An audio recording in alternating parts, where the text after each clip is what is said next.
tardes ahora.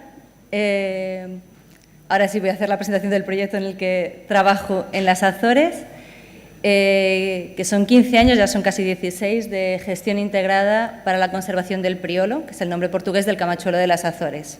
Si me permitís, le voy a llamar priolo durante la presentación. Para empezar, os voy a hablar muy rápidamente de quiénes somos. SPEA es el socio de BirdLife en Portugal, es el equivalente a la SEO en Portugal, y es una ONG sin fines lucrativos, con sedes en Lisboa, en Madeira y en Azores, y con trabajos, como habéis visto esta mañana, en Cabo Verde y en Santo Tomé y Príncipe. ¿Quién es el priolo? Es una ave endémica de la isla de San Miguel, de 17 centímetros de tamaño, con la cabeza, la cola y las alas negras. Macho y la hembra son iguales. Los juveniles sí que se pueden diferenciar por el color castaño de las cabezas. En todo el mundo, el priolo solo se puede encontrar en la zona este de la isla de San Miguel, en la cepa Pico da Vara, Ribera do Guillerme, que es básicamente, está designada de acuerdo con el área de distribución del priolo. Históricamente, la población de priolo se redujo drásticamente por la deforestación que se provocó desde el primer poblamiento de las Azores, que fue hace aproximadamente 6 siglos. Este mapa es bastante significativo, no sé si conocéis la isla Terceira, pero tiene una gran zona de pastos que se puede ver con una extensión enorme. Este mapa es de un siglo después de que los primeros pobladores llegasen a la isla. Solo para que tengamos una idea de lo rápidamente que se consiguió. Las crónicas hablan de que las Azores estaban cubiertas de bosque desde la línea de costa hasta las zonas más altas. En menos de 100 años, los pobladores cortaron grandes áreas en todas las islas. Aparte de esto, el priolo también era capturado por ser considerado una plaga para la naranja, que era una de las economías principales de la isla, y era capturado como plaga agrícola, y después fue bastante capturado como espécimen raro para museos y etcétera. Históricamente, los datos que tenemos sobre la distribución del priolo están basados en crónicas históricas. No son estudios científicos, pero con base en los registros, en la bibliografía que podemos encontrar, vemos que la primera referencia es de Gaspar Frutuoso, en torno al 1569, en que habla de un ave que ya solo existe, él ya habla de esta ave solo en la parte este de la isla de San Miguel, pero habla de una especie muy abundante, que es muy fácil de ver, que aparece por toda la isla. En 1857, Meireles vuelve a hablar del priolo, vuelve a hablar en la parte este de la isla de San Miguel y ya dice apenas abundante. Entrados ya en el siglo XX, cada vez es raro o más raro en las referencias que se encuentran. Tanto que en los años 60 el Museo Carlos Machado, que es el Museo de Ciencias Naturales de las Azores, ofrece a quien dé información sobre dónde se puede encontrar un priolo un premio de 250 escudos, que en aquel momento era mucho dinero. Por tanto, así de raro llegó a ser el priolo. Hoy en día las amenazas que el priolo sufre son diferentes. Ya la deforestación básicamente ha parado, pero podemos ver que de toda la área de la isla de San Miguel, el área de vegetación natural, no sé si consiguen ver bien la diferencia de colores, pero es menos del 10%. Por tanto, lo que nos queda en la isla de San Miguel de vegetación natural, la zona forestal son plantaciones de Cryptomeria japonica, que es una planta que fue traída una conífera que fue traída de Japón. Vegetación natural tenemos menos del 10% de la superficie de la isla. La mayor mancha en la isla de San Miguel se encuentra específicamente en la cepa del Pico da Vara, Ribera do Guillerme, que es donde se encuentra el priolo. Pero además de ser un área ya muy reducida de vegetación natural, primero, a pesar de ser un área muy reducida, podemos encontrar muchos hábitats prioritarios diferentes. si se consigue ver todo junto, no. Bueno, ahora sí. Tenemos desde turberas en las zonas más altas, turberas arborizadas, bosques de cedro y dentro de lo que sería el hábitat prioritario de laurisilva, nosotros diferenciamos dos tipos de laurisilva. La laurisilva húmeda de mayor altitud, que en nuestro caso es la que se encuentra en mejor estado de conservación, y la laurisilva mésica en las zonas más bajas, que en el caso de la isla de San Miguel se encuentra en un estado altamente degradado. Ahora vamos a ver por qué. Porque la otra amenaza que tenemos son las especies invasoras. Y aquí estamos hablando esencialmente de plantas.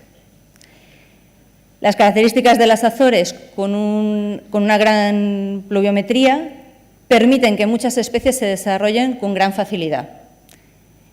Muchas de estas plantas se llevaron a las Azores para jardines botánicos, para diferentes usos, y han conseguido naturalizarse y entrar dentro de lo que es los bosques naturales y ocupar gran parte del espacio. Es el caso de Lagunera tintoria y es el caso de la conteira. Perdonadme, no sé el nombre en español. Edichium garnerarum. Todas estas plantas ocupan gran parte de los hábitats naturales y no permiten que se desarrolle la vegetación de la laurisilva. Aparte de las plantas invasoras, tenemos también roedores que ya se ha podido identificar que pueden ser un problema para los nidos de priolo. Este es un nido de priolo que fue encontrado, en el que se colocó una cámara, y esto es lo que le ocurrió al nido.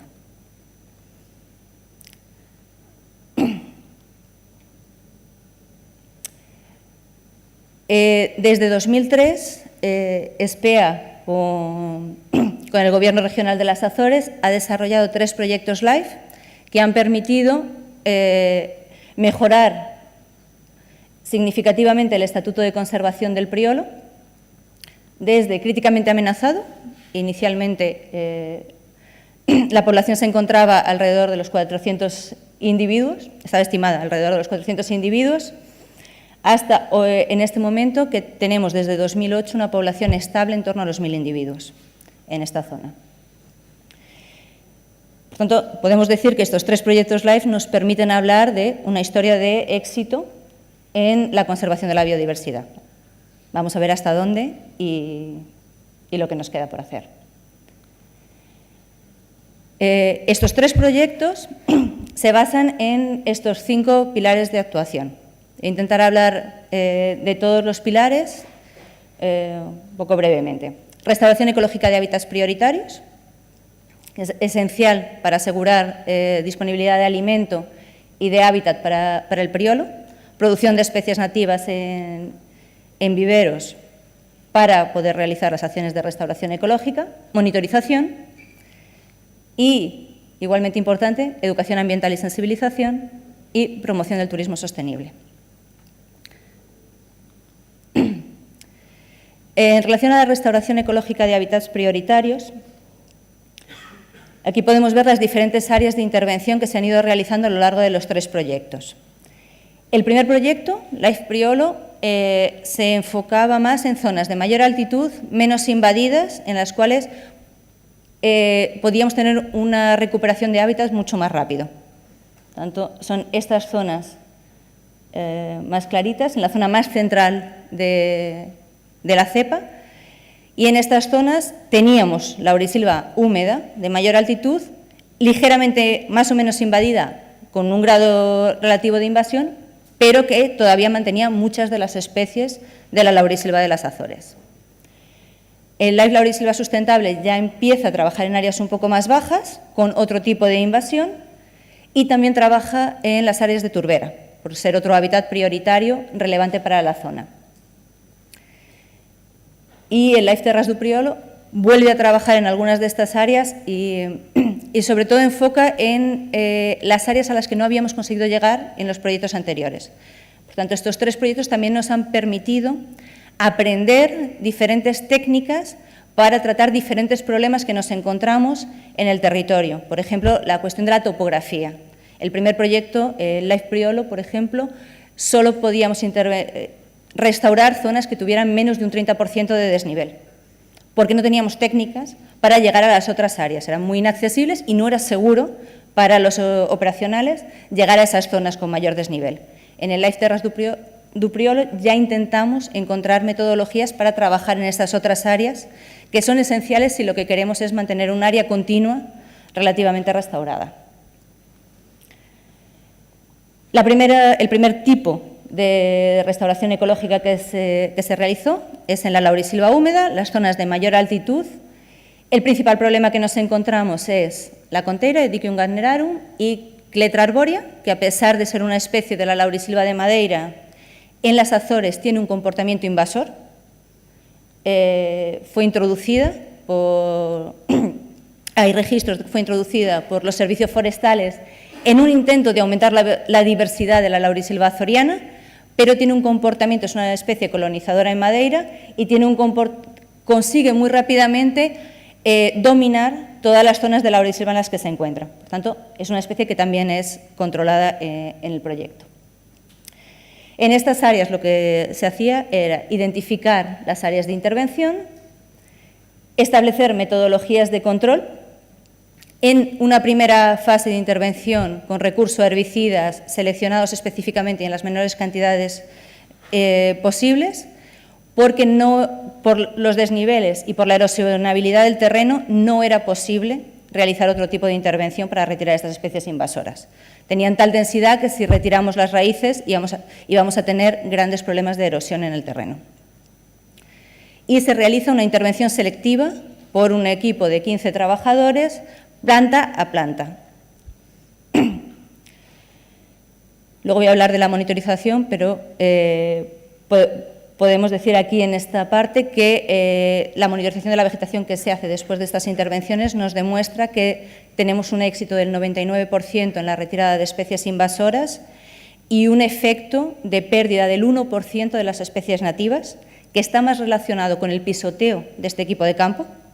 O sea, al entrar a hacer la restauración ecológica en las zonas, alguna planta se pisa o se parte, pero apenas tenemos una pérdida en torno al 1% de las especies nativas que estaban en el terreno. Bien. Con esta metodología se han restaurado 294 hectáreas. Estas áreas requieren un mantenimiento regular. Luego vamos a ver los datos específicos de vegetación, pero cada cierto tiempo es necesario volver a estas áreas para continuar a retirar las especies invasoras que nos llegan de otras áreas adyacentes. Esas nuevas reintervenciones se hacen sin herbicida. Si son suficientemente regulares, podemos hacer de manera manual. Y en algunos casos, la laurisilva consigue ir cubriendo.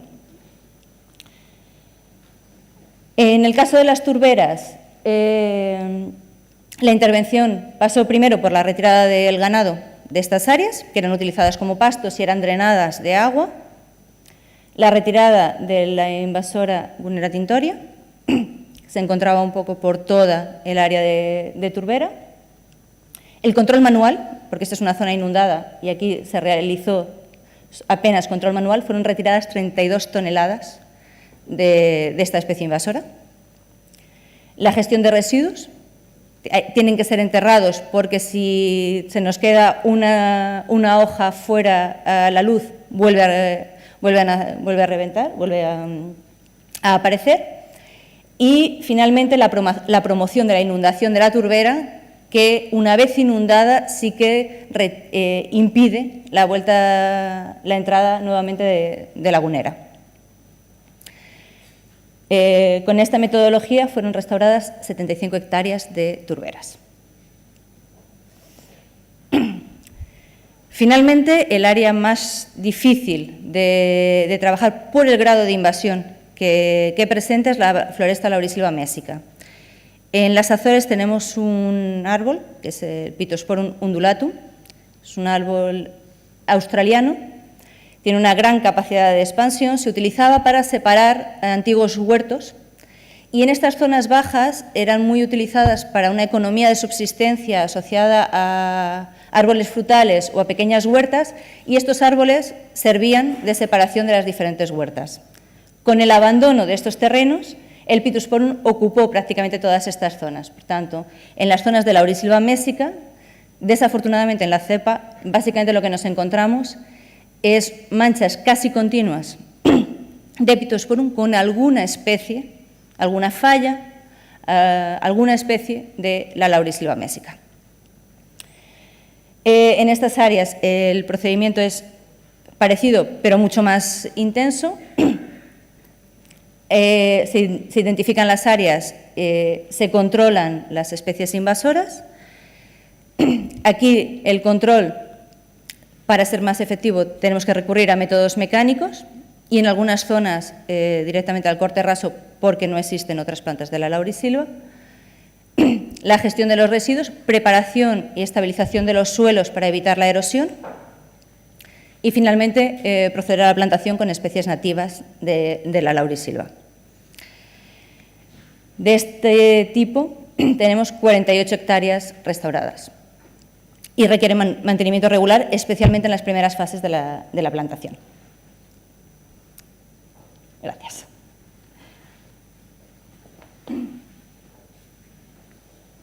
Un ejemplo de una de las acciones de este último proyecto, de Life Terras do Priolo, es esta área lo que se intentó fue crear un gradiente altitudinal desde los 300 hasta los 700 metros, un gradiente altitudinal de vegetación natural que nos permitiese proporcionar alimento al priolo a lo largo del año. El priolo se alimenta de flores y frutos de las diferentes plantas de la laurisilva.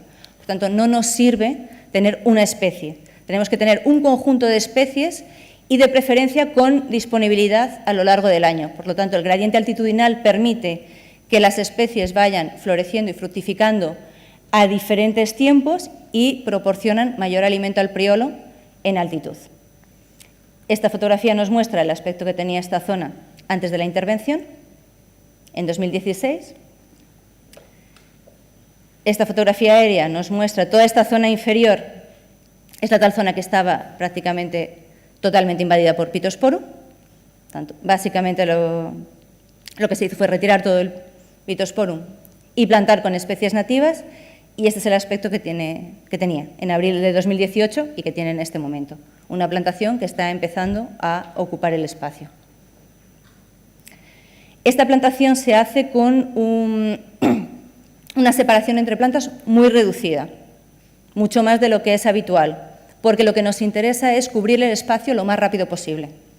Entonces, sabemos que no todas estas plantas van a poder sobrevivir a largo plazo, pero lo que nos interesa es, cuanto antes, cubrir completamente el espacio con las plantas nativas, de manera que la entrada de especies invasoras que están alrededor y que son inevitables tengan menos capacidad de entrada.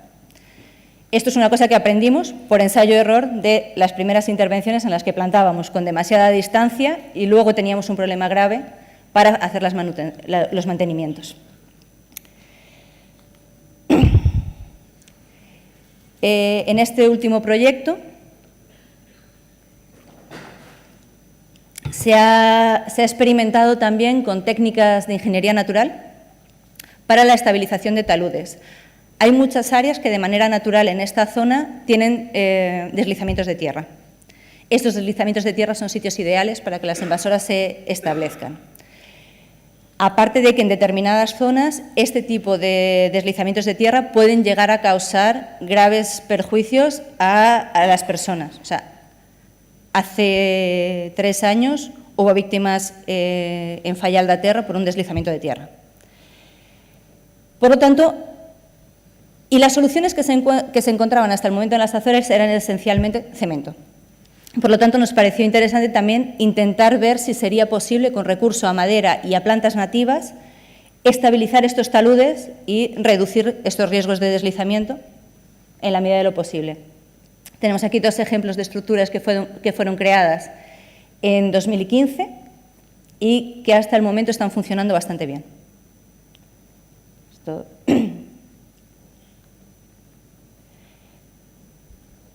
Luego, si queréis hacer preguntas, si entro en pormenor en todos los detalles de la restauración, no paso a las siguientes fases. Por tanto, si hay dudas sobre esta parte, luego puedo responder en las preguntas. La producción de especies nativas en vivero también es esencial. Inicialmente, la producción era realizada por los servicios forestales de Nordeste, que es la zona donde se encuentra el proyecto, pero la cantidad de especies que ellos conseguían producir en un primer momento, en el primer proyecto, era inferior a aquello que necesitábamos para poder hacer esta plantación muy cerrada que nos permitiese cubrir todo el espacio.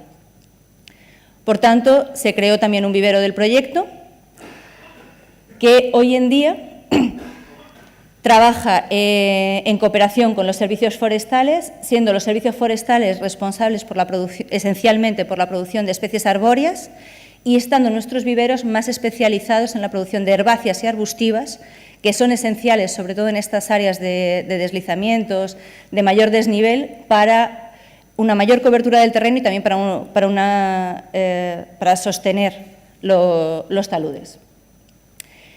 Estos viveros nos han permitido tener un banco de semillas, tenemos una serie de canteros de los cuales ya podemos recoger semillas para estas acciones de estabilización de taludes y crear protocolos de producción, que hasta el momento los que había eran solo para algunas especies arbóreas, para 25 especies nativas y endémicas de las Azores.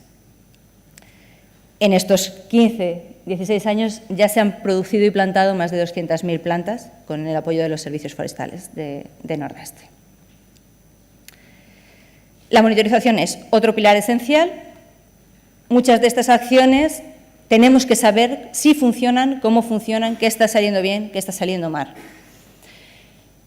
No se conocía, porque no se había hecho previamente, ninguna intervención de este tipo en las Azores. Por tanto, era importante identificar en cuánto estábamos trabajando, si había algo que no estaba saliendo bien, si había algo que teníamos que corregir y por eso se realiza monitorización tanto de la población de Priolo, para asegurar que esta propia intervención, que es bastante agresiva en un primer momento, no afecte a la población de Priolo.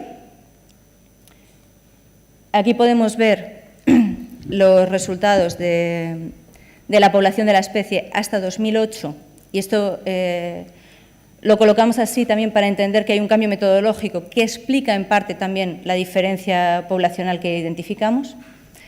Hasta 2008 la monitorización se hacía con base en transectos, en la zona de la cepa. Podemos ver que los resultados tenían más variación. A partir de 2008 se empezó a realizar un atlas cada 4 años en todos estos puntos. Cada 4 años hacemos un atlas con 50 voluntarios en simultáneo, lo que nos permite tener una estimación mucho más rigurosa de la población de Priolo. Durante una semana tenemos a los voluntarios, los puntos se cuentan en 2 días.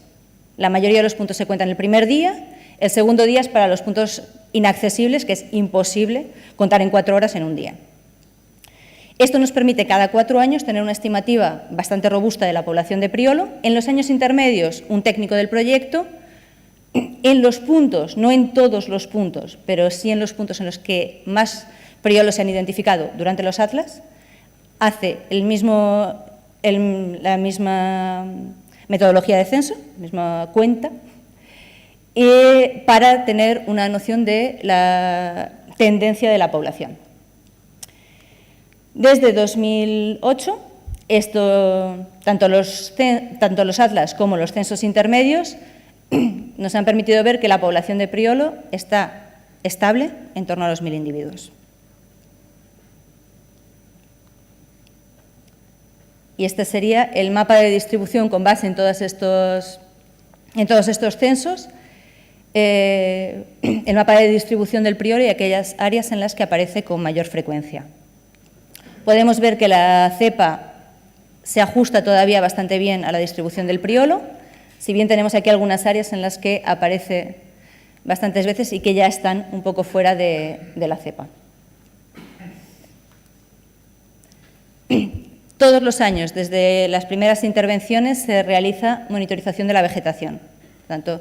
Y esta monitorización se realiza con parcelas de muestreo, en las cuales antes y después de las intervenciones y con parcelas control se contabilizan todas las especies de la parcela antes y después de las intervenciones y tenemos una serie de parcelas control en otras áreas que nos permiten comparar con áreas no intervencionadas. No tenemos una situación de referencia porque no tenemos en esta zona ninguna zona que no esté invadida. O sea, no tenemos ningún área que no esté degradada. Y las posibilidades en otras islas son un tanto dudosas, si son o no son exactamente lo que debería de haber aquí. Entonces, no sabemos realmente, el grado de invasión en esta zona es tal que no sabemos realmente cuál sería la situación de referencia. Lo que podemos es comparar dónde conseguimos llegar con esta intervención en relación a dónde iríamos si no hiciéramos nada.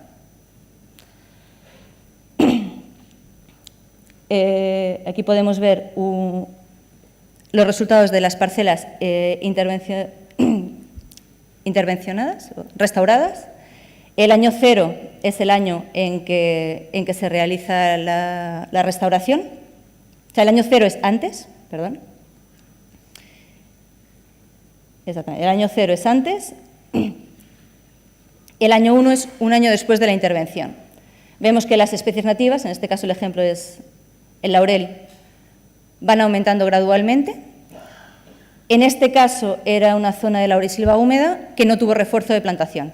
Hay zonas en las que cuando se retiraban muchas invasoras había refuerzo de plantación, otras zonas que no estaban tan invadidas no se hacía refuerzo de plantación. La propia laurisilva se esperaba que recuperase.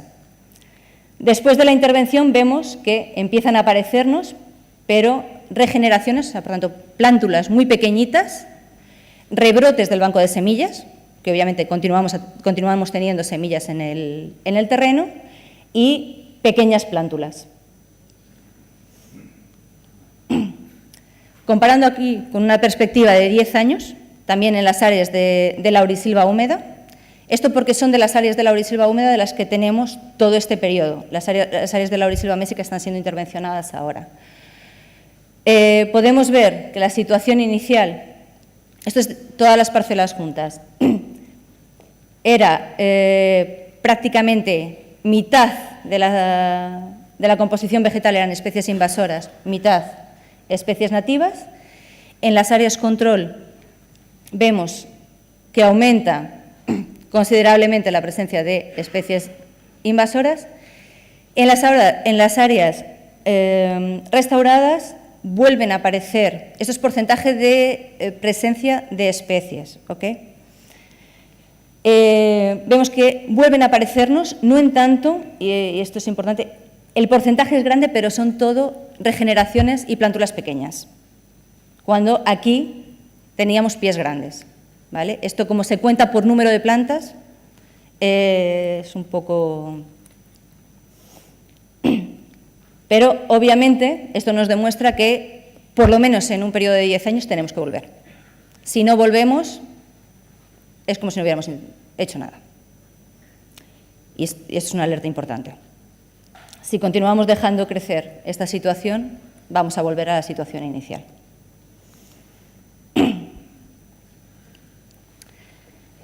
Voy a pasar ahora a la otra parte y luego podemos discutir toda esta parte de la restauración de los ecosistemas. Otra componente importante de este proyecto y que desde el principio fue considerada como importante por el proyecto era asegurarnos de que las personas entendían qué estábamos haciendo y por qué lo estábamos haciendo.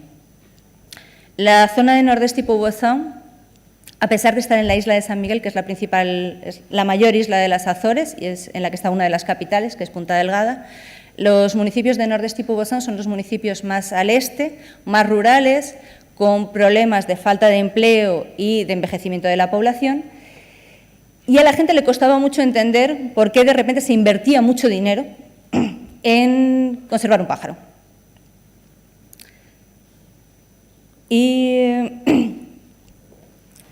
en ese sentido, y porque este problema era una cosa que nos ocurría recurrentemente, ¿por qué se gasta tanto dinero cuando tenemos aquí problemas de otro tipo, pero que también son importantes?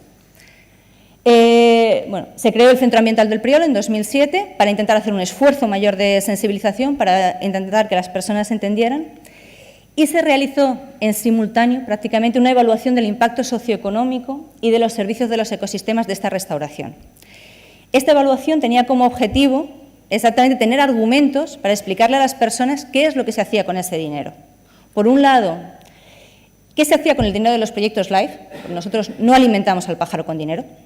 El dinero se gasta en la economía local, el dinero se gasta en las tiendas.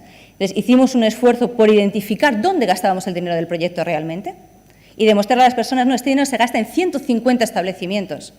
El 90% de este dinero nos lo gastamos en estos 2 municipios. O sea, el dinero de un proyecto de estos en municipios que tienen entre los 2 11.000 habitantes es un impacto considerable. Y crea empleo. Las 15 personas, los 15 operacionales de campo que trabajan con nosotros desde el primer proyecto son personas locales. Tenemos algunos técnicos azorianos, otros vivimos allí. No somos azorianos, pero vivimos allí. También tenemos un impacto económico. El dinero, mi sueldo, yo me lo gasto allí. Yo alquilo mi casa. Y lo que intentamos fue simplemente calcular qué rendimiento se sacaba, o sea, qué impacto económico tenía el hecho simplemente de que hubiera un proyecto de conservación, por un lado. Por otro lado, intentamos también medir los servicios de los ecosistemas, identificar cómo esta restauración de hábitats podía contribuir para determinados servicios ecosistémicos. Algunos de los servicios ecosistémicos más importantes en las Azores son los que tienen que ver con la regulación del ciclo hidrológico. A pesar de haber mucha lluvia en las Azores, la falta de agua es un problema, porque son islas muy pequeñas, con muy poca reserva y no hay espacio para presas, no hay espacio para otro tipo de reservas de agua. Por tanto, la influencia que tiene la laurisilva recuperada y esencialmente las turberas en retener agua en el terreno es muy importante. Esto se hizo con otros ejemplos de otras laurisilvas, demostrando que si podemos recuperar esta laurisilva en mejor estado de salud, podemos ayudar a retener agua y aumentar las reservas de agua dentro de la zona. Y se definió una estrategia de comunicación basada en estas ideas. Por tanto, intentamos explicar a las personas qué beneficios podía traer todo este trabajo también para ellas. Por otro lado, otro de los servicios ecosistémicos que se midió, y del que voy a hablar un poco más adelante, era la potencialidad turística del hecho de haber una especie que solo existía allí. Ya cuando empezamos el proyecto había personas que venían exclusivamente para ver priolos. Pero no estaba aprovechado, no estaba divulgado, no se conocía, por tanto eran personas, pues, ornitólogos, pero considerábamos que había una historia que contar y que podía ser una historia con interés turístico. No solo el priolo, sino incluso todo el esfuerzo de conservación que se ha hecho alrededor del priolo. A partir de esta estrategia de comunicación se creó un programa de educación ambiental en las escuelas y se desarrollaron también actividades educativas, acciones de voluntariado, intentando también atraer a las personas a conocer mejor qué es lo que estábamos haciendo y cómo lo estábamos haciendo. Muy bien de tiempo, ¿verdad? Estoy yendo incluso rápido. 7 minutos, vale, perfecto. Voy a pasar rápidamente. Bueno, aquí tenemos algunos de los ejemplos de este impacto socioeconómico que utilizábamos para divulgar. Tenemos un ejemplo de una derrocada. Muchas de las especies invasoras, muchas de las derrocadas, deslizamientos de tierra y de los accidentes que ocurren tienen que ver con la presencia de especies invasoras. Y intentamos divulgar al máximo, intentamos que las personas empezasen a conocer el priolo y supiesen que solo estaba allí y que si querían ver priolos tenían que venir a visitar esta zona de Nordeste. Actividades educativas, voluntarias. Este es el primer atlas del priolo, los 50 voluntarios en simultáneo para contar priolos. Y finalmente, con la intención de crear, o sea, no solo evaluar el impacto socioeconómico positivo que podíamos tener del proyecto, pero intentar crear dinámica económica a partir del proyecto, se desarrolló este último pilar de promoción del turismo sostenible. Era una zona en la que había falta de empleo, envejecimiento de la población. Por tanto, además de decirles la conservación trae beneficios, ¿por qué no intentar crear de manera sostenible y poniendo siempre en primer lugar la conservación? ¿Por qué no intentar crear una dinámica económica para aquellas áreas a partir de la existencia de esta ave y de las propias acciones de conservación? Por tanto, a partir de la identificación del turismo como potencial servicio ecosistémico, identificamos el ecoturismo como una área con mucho potencial para promover un desarrollo sostenible, inclusive la conservación a largo plazo del priolo, porque si el priolo nos trae recursos económicos, va a ser mucho más fácil justificar por qué tenemos que mantener a largo plazo esfuerzos que, como ya he mostrado, si no mantenemos, volvemos atrás. Y en la situación de invasión que tiene la isla de San Miguel, no existe a corto plazo ninguna solución que no sea mantener. Seguir trabajando, seguir restaurando y mantener las áreas que han sido restauradas, porque tenemos especies invasoras alrededor en toda la isla. Por tanto, para promover este turismo de naturaleza o ecoturismo, optamos por la metodología de la Carta Europea de Turismo Sostenible. No sé si conocéis la metodología, es una metodología promovida por la Federación Europark, que se basa en un proceso participativo para el desarrollo de un turismo sostenible en áreas protegidas. Y optamos por esta metodología porque nos permitía un proceso gradual de creación de un producto ecoturístico. No nos colocaba un estándar de esto es turismo sostenible, nos permitía ir trabajando desde donde estábamos hacia el desarrollo de un turismo sostenible. Hoy en día yo no diría que las tierras del Priolo tienen un turismo sostenible, pero estamos trabajando por ello. Partíamos de un punto, hemos mejorado y vamos a continuar trabajando en este sentido. Esta metodología tiene esa gran ventaja. Nos permite ir trabajando y premia con un galardón el ir trabajando en un determinado sentido. ¿Cómo funciona esta metodología? En una primera fase se hace un diagnóstico del territorio, un diagnóstico tanto del punto de vista de los valores naturales, de la conservación, de los valores turísticos, del estado de sostenibilidad del turismo en todos los aspectos, no solo de conservación de la naturaleza, pero también de sostenibilidad ambiental, agua, residuos, etcétera, energía, etcétera, sostenibilidad social y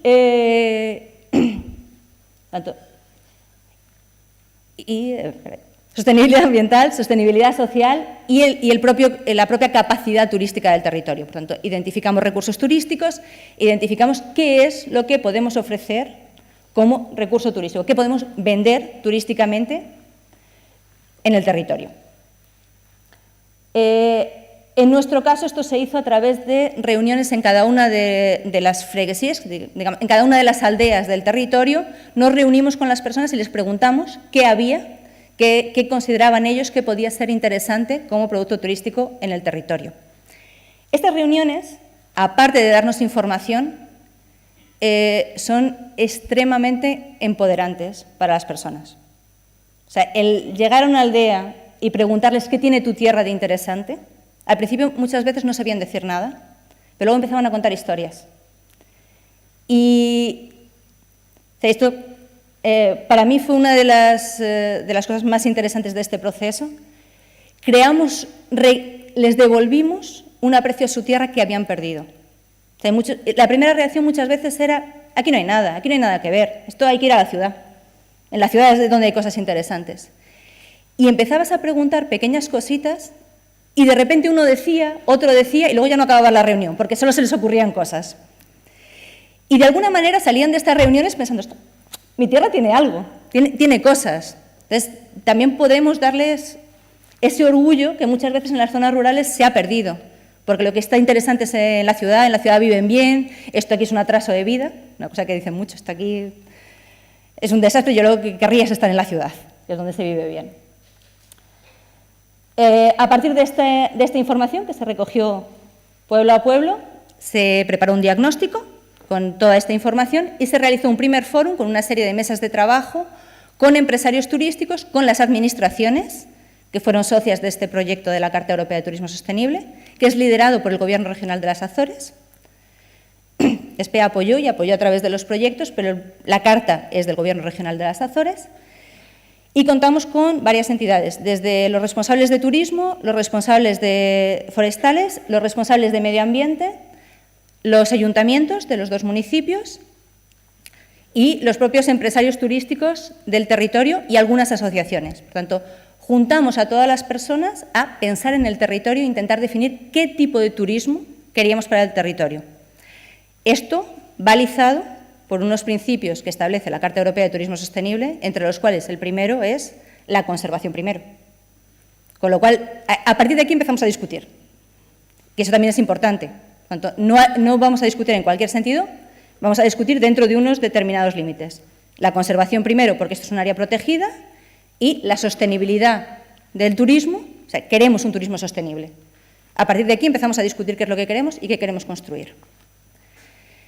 Con base en esto y con base en el diagnóstico que se presentó a las personas, se pidieron propuestas de objetivos, ¿okay? Desde dónde estamos, a dónde queremos llegar y qué tenemos que hacer para ir llegando a este punto que queremos en el futuro. Esto nos permitió desarrollar una estrategia. Todos esos papeles que veis ahí son ideas. Este es el grupo técnico, que eran representantes de las entidades socias del proyecto. Recogimos todas las ideas del diagnóstico, recogimos ideas también en cada una de las aldeas de cosas que se podrían hacer e intentamos organizarlas en un conjunto de objetivos. A partir de estos objetivos, cada una de las entidades que son socias de esta Carta Europea de Turismo Sostenible definieron qué acciones de su competencia podrían ser realizadas en los próximos 5 años. ¿Okay? Por tanto, cada entidad, a partir de estos objetivos, a partir de estas ideas recogidas de las personas, ve lo que ya hace y define qué es lo que puede hacer en los próximos 5 años. Eso tiene una gran ventaja, sobre todo para las entidades públicas, porque son ellas las que deciden, muchas veces pueden incluso adaptar lo que ya hacían y no les fuerza, pero les obliga un poco a coordinarse y a pensar en base a lo que se ha recogido de las personas. Con estas acciones que cada una de las entidades propone, se definió un plan de acción que duró desde 2012 a 2016 y que también fue presentado a empresarios, a asociaciones, a quien quiso asistir al fórum de presentación y fue aprobado por ellos.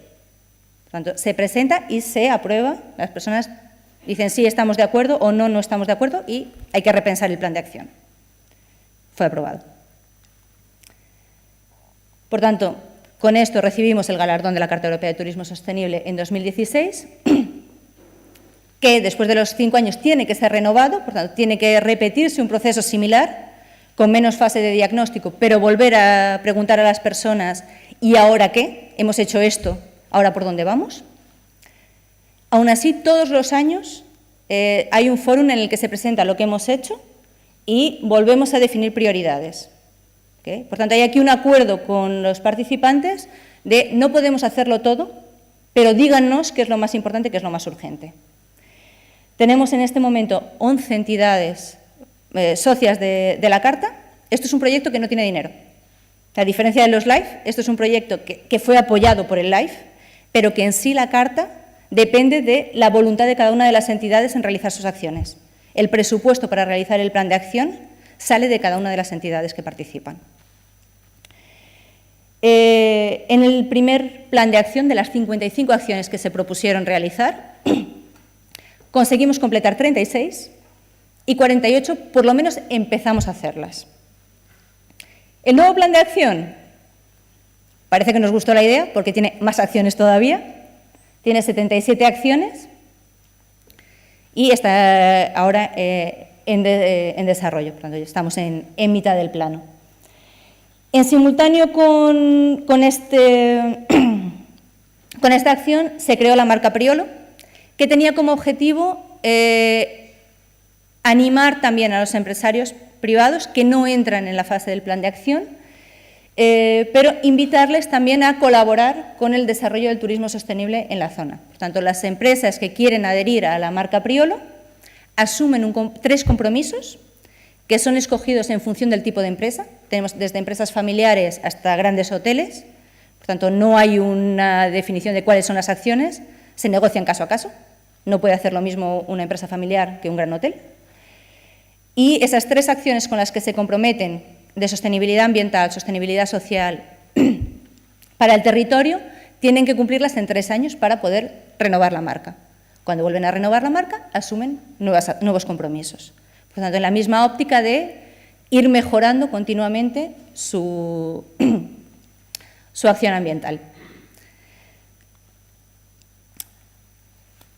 Y, ya con esto acabo, algunas reflexiones sobre todo este proyecto y todas sus componentes. No necesitamos reinventar la rueda.